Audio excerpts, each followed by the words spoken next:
Moj dragi kolega, Nedeljko Čubek, profesor na ovoj školi primjene umjetnosti i dizajna Osijek, je evo nedavno imao otvorenje svoje izložbe crteža u našoj školskoj galeriji i povodom toga danas ću razgovarati sa njim, pa ajmo čuti šta umjetnik misli.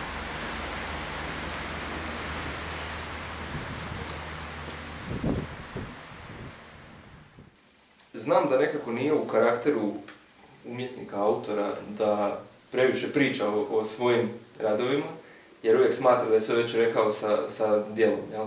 Međutim, volio bi čuti barem u nekakvim kratkim crtama što Nedeljko Čubek misli o tim crtežima koji su iz njega izašli tako spontano. Bude li iznenađen ponekad, kako to sve skupa izgleda? Pa teško. Iznenađenje u svakom slučaju postoji. Jer ti crteži nastaju u trenutku akumulacije, znači postoje period jedan gdje jednostavno dolazi do akumulacije koja se u vrlo kratkom vremenu izbacuje kroz crtež van. Dakle, nema se predstava o crtežu, ne zna se kako će on završiti. Dakle, imaš bijelinu, imaš bambusovo ili gušće pero i tuš i to je sve. Dakle, crtež tek kada prepoznam na kraju da bi mogao ostati tako kako je, ono ostaje. A stvar je u tome što se radi o jednom psihološkom procesu. Dakle, o podsvijesti se radi. Dakle, o izbacivanju možda i kolektivne svijesti kroz jednu individuu. I još što je teže i što mislim da je stvarno tako, čini mi se da u našim mozgovima postoji sjećanje na prvog čovjeka, na cijelu evoluciju. Tako da se u tim crtežima non stop prožimaju recimo likovi i životinja, ljudi ili ljudi koji se pretvaraju u životinje. Dakle, jedna možemo reći jedna apokalipsa koja traje i dan danas. Dakle, crteži su odraz sadašnjeg jednog trenutka, a u stvari jedino je sadašnjost vječna, jel tako? Dakle, upravo i vidim tu nekakvu vrijednost u tom crtežu, jer on, kao što sam rekao, nastaje bez pripreme, ali je potrebno jedno ogromno znanje i anatomije i jednog slikarskog zanata, kako bi se moglo to u određenim likovnim elementima deformirati. Dakle, na tim crtežima imate i proporciju negdje, međutim ta proporcija nestaje. Imate i pozitiv i negativ, imate bijelinu koja odjednom postaje figura, znači, a sve je to opet tako napravljeno da promatrač putem asocijacija može krenuti u isti taj svijet iz kojeg sam ja to napravio. Dakle, u svoju podsvijest, u svoju nutrinu, dakle, opet da povuče onu jednu evoluciju koja se nalazi u njemu pohranjena, kao što mi pohranjujemo danas u kompjuteru, tako, stvari, informacije i sve. A možemo to vidjeti jako dobro u zadnjih godina što znači DNK. Znači za analizu, za nauku, tako isto i naš mozak. On posjeduje te velike mogućnosti pohranjivanja. Sad je drugi problem što smo se mi, recimo, otuđili od prirode, od samoga sebe kroz materijalizam i kroz materijalistička shvaćanja, tako da se gubi tu jedna veza sa tim arhetipovima, koji nas uvijek nanovo osvješćuju kroz snove, recimo. Znači, kroz one neke druge relacije koje mi često i ne shvaćamo. Međutim, nakon određenog perioda ih možemo shvatiti. Dakle, imamo poruke nekakve iz ovog univerzuma koje je, naravno, kroz naš osobni univerzum, jer svako je od nas ogledalo svega toga što se dešava u tom svijetu i oko nas, znači, i planeta, i mjeseca, i sunca, sve to na neki način povezano. Ja mislim da smo mi samo mala ogledalca kroz koja to možeš reflektirati i zabilježiti, recimo, kao ja kroz te crteže.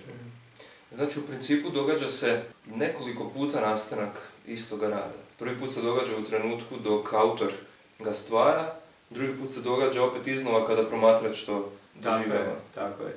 Jer promatrač ne treba razumjeti, inače umjetnost se ne treba razumjeti. Zašto bi si razumjela? Mi smo napisali milion knjiga o tome zašto je nešto napravljeno. Naravno da se može razumjeti u nekakvim granicama zanata, ali u duhovnom smislu, jer umjetnost je duhovna jedna stvar. Jel? Dakle, u duhovnom smislu je problem. I tu je upravo ona veza između mojih crteža. Ja sam samo jedan prenosnik. Ne? I tu je ta veza kad promatrač dođe i kad otkrije, kaj joj vidi, pa šta je ovo, pa vidi ovdje se nalazi ono, ili, znači on putem vlastite asocijacije ulazi u svoju nutrinu, svoj svijet, u svoj univerzum, odnosno u kolektivni univerzum. Dakle, ne radi se o individualnim problemima. Čuo sam dosta ljudi, čak pomalo zabrinjavajuće komentare, ne za autora, nego za samog sebe, gdje kažu da vide u tome nešto seksualno. I pitao me je li to problem? Kako će biti seksualnost problem? To mi nikako nije jasno. Problem postaje seksualnost kad neko postaje agresivan kroz to. Dakle, kad zloupotrebljava seksualnost. Seksualnost je ono što nas prati od postanka svijeta. To je evolucija naša. Dakle, ona nije ništa loša. Zašto bi bila loša? Dapače, vrlo je lijepa. Ali što ljudi to zlostavljaju ili se ne žele priznati sebi da vide to što vide, i možda su to njihovi osobni problemi, ja ne znam. Zato se i ostavlja u tim crtežima jedna granica da čovjek sam ulazi u taj svijet, da se proba sam sebe spoznati, jel, kroz crtež. Ja sam samo mala pobuda. Odnosno, možeš reći, nekad se zezam i kažem, jer i sam nisam puno toga shvaćao, nekad mislim da sam samo instrument, produžena ruka Boga. Jer ono što se dešava u tom procesu stvaranja je van neke kontrole. Ja to kontroliram dokle mogu. Ali ipak tu ima puno toga što vidim da je puno dublje. I zato nalazim tu jednu relaciju sa univerzalnim bićem. Jedna me kolegica čak pitala kao zašto je napisano da svi u tome vide isto, odnosno zašto je napisano da svi u tome vide različite stvari, ono što je odraz, kažem, njihove nutrine, kad kao problem u tome što kaže svi vide isto, svi vide tu seksualnost. Pa sam onda rekao da to baš i nije tako, s obzirom da evo i kad smo nas dvojica prvi put razgovarali vezano uz tu izložbu i kad sam prvi put vidio te radove, odmah moje prve asocijacije uopće zapravo nisu bile seksualnog karaktera, nego su bile vezane uz metamorfozu, uz simbolizam, znači jednu prirodu života koja se konstantno transformira. Tako je. Jel? Jer tamo ni na jednom crtežu nema nacrtanog snošaja, recimo, uopće. Nema ni na jednom. A i ako je ona vidi, ako i kaže da postoji, da svi vide seksualnost, pa naravno da vide svi kad je bitna za svakog čovjeka. Šta će vidjeti? Da, u samom biću, u svakom od nas je sva seksualnost, dakle, u potrebi za ljubavi, što je najčišće. I to je ono što je problem nastaje u tome kad nema više ljubavi. Jer seksualnost pripada materijalnom jednom dijelu, našem tijelu pripada, to je materijalni dio. Sad mi kroz to isključujemo duhovni dio. Pa najljepša je valjda ljubav kada se desi sve i poklopi sve. I duhovna ljubav, i seksualnost, i fizički snošaj, kad to sve postaje jedinstvo. Pa to je kućeš ljepše od toga, po meni. Ali mislim da bi to trebao biti svakog od njega i ne vidim zašto bi se, svakog čovjeka, ne vidim zašto bi se to trebalo sramiti toga. Druga je stvar što su možda ljudi konzervativni, ili druga je stvar što je utjecaj religije velik. Pa imamo jedan šablon iz kojeg se ne izlazi, pa napokon i katolička crkva je za brak, jel? I ona traži to, ali bojim se da su preuski. Jer svako mora vidjeti za sebe gdje se tu nalazi na kraju krajeva. Jer umjetnost je odraz duše, ne samo mojih crteža, nego pogledajmo glazbu recimo. Koje su to strašne stvari kad ti čuješ ton, kad ti čuješ Baha, pa te podigne u nebesa, misliš, zaboraviš da postojiš, barem se meni tako dešavalo kad sam ga slušao. Treba li to biti isto tako i sa likovnom umjetnošću? Tako je. Sa pravom umjetnošću mora biti uvijek tako. Jer ostalo su lažnjaci. Ostalo imamo puno umjetnika koji ne znaju ni crtati, imamo svašta mi. Jer čovjek je čovjek, on da bi došao do materijalnih sredstava radi svašta. Za duhovnost nema mjesta. I upravo se meni sviđaju ovakve reakcije i učenika i odraslih ljudi i sve, jer oni, pogotovo učenika mi se više sviđa zato što oni nemaju toliko znanja i nisu zatrovani kao mi odrasli. Nisu otrovani toliko materializmom, još nisu, ali su na pravom putu da budu.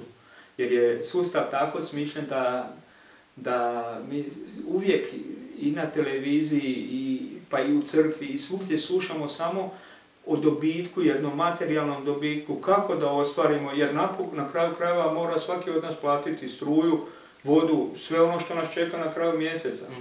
Jel? Tako da za duhovnost nema baš toliko mjesta, iako sve što čovjek radi je jedan duhovni čin. Nije samo umjetnost, jel? Ali se uglavnom svodi, jer obično kažemo i za glazbu duhovna glazba, čuj duhovna glazba, pa odmah mislimo na blues ili na neke religiozne pjesme. Ali kada ti makneš tekst iz tih religioznih pjesama, kad ostaje čista glazba, pa te mi sad recimo da šta je to, jel? Ostaje samo ona i ne postoji ništa drugo. Svaka ta linija je nekako, kako bi rekao, profinjena, nije gruba.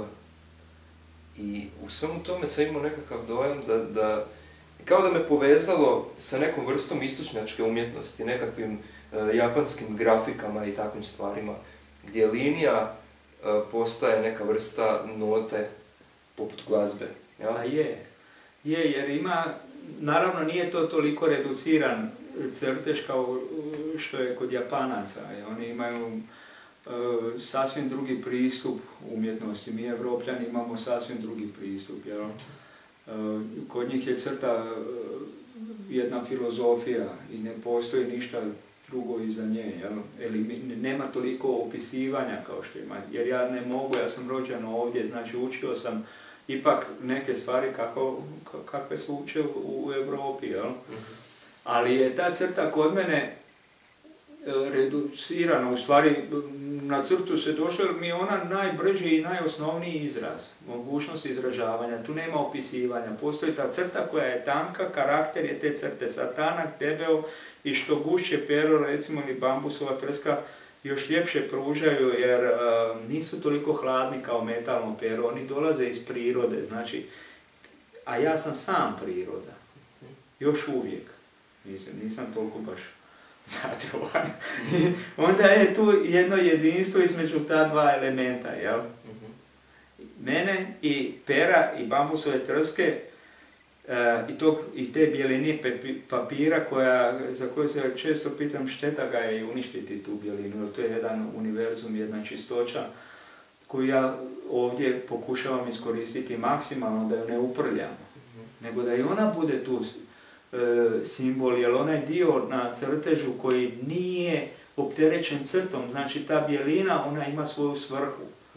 Jer tu nastaje jedinstvo između te bjeline i te crte. To je kao i uvijek crno-bijeli svijet. To je jedno jedinstvo. Jedno bez drugoga ne postoji. Ta crta na nekoj drugoj površini ne bi bila ista, ali na svojoj suprotnosti, na svojoj čistoći jedne bjeline, onda ona ima svoju punu funkcionalnost. Znači, ponovno se u tome vidi ono što smo pričali od starta, neka vrsta duhovnosti. Uvijek. Duhovni odraz. Uvijek.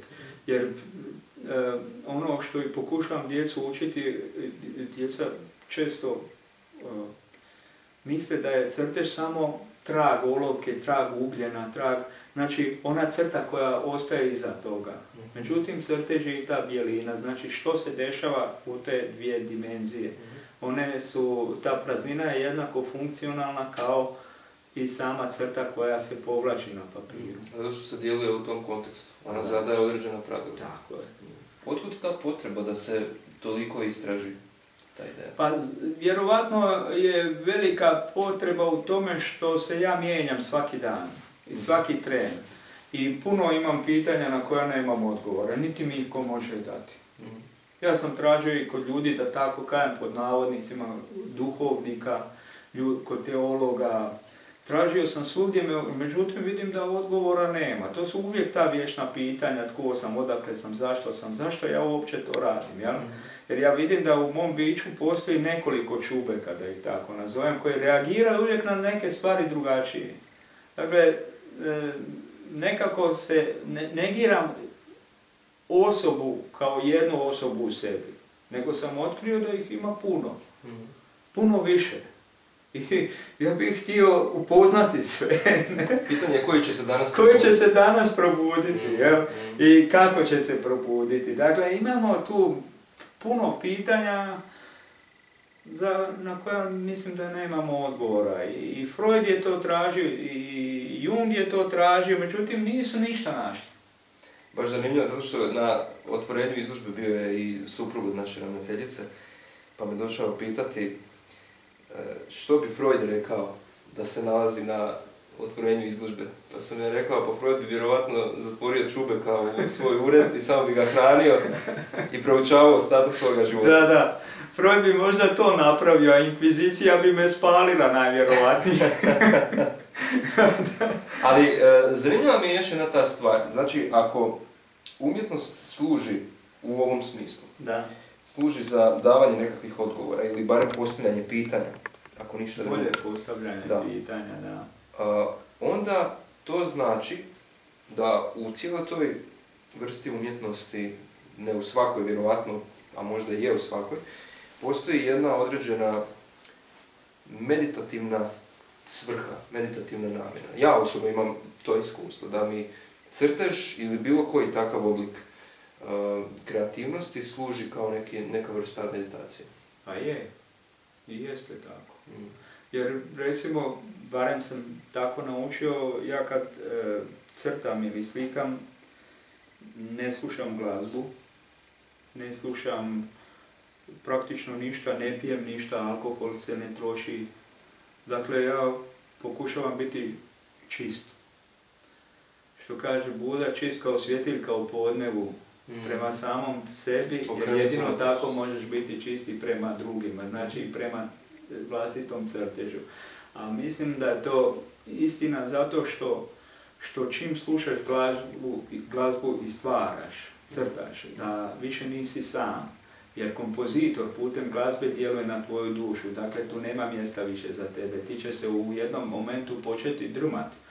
Ako je to rock'n'roll ili nešto to trese, ili ako je Bach podičete u nebesa, znači ne možeš ulaziti u bitak, u suštinu vlastite duše. Tu nema mjesta za Boga. A opet arhetipski gledano, tamo gdje si sam, tamo si sa svima. Samo sa svima, da. To je, jer mi smo jedinke u jednom ogromnom svijetu i ogledala smo. Cijeli taj svijet mislim da se ogleda u nama. I mi u njemu. Pa da. I ne možeš, to je sve povezano ovako.